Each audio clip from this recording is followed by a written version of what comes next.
করবেন, দেন আরেক side apply করবেন, তারপর ব্লেন্ড করবেন। মানে হচ্ছে যত ফাস্ট ব্লেন্ড করা যায় এটার ফিনিশিং তত ভালো আসবে। যদি আপনি স্লো ব্লেন্ড করেন তাহলে যেখানে আপনি অ্যাপ্লাই করবেন ওইখানেই মানে এটা ম্যাট হয়ে যাবে।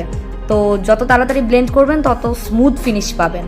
এভারলি বিউটির এই পিগমেন্টটা অসাধারণ লেগেছে। এভারলি বিউটির প্রত্যেকটা পিগমেন্টই অনেক সুন্দর, আর প্রত্যেকটা গ্লিটারই অনেক বেশি মানে গ্লসি, অনেক বেশি গ্লেজি, খুবই ভালো লাগে। আর এটার ভালো একটা পিগমেন্টেশন পেতে হলে আপনারা অবশ্যই একটা গ্লিটার গ্লু ইউজ করে তারপর হচ্ছে গিয়ে এই গ্লিটারটা অ্যাপ্লাই করবেন, সো দ্যাট আপনারা ভালো একটা পিগমেন্টেশন পান।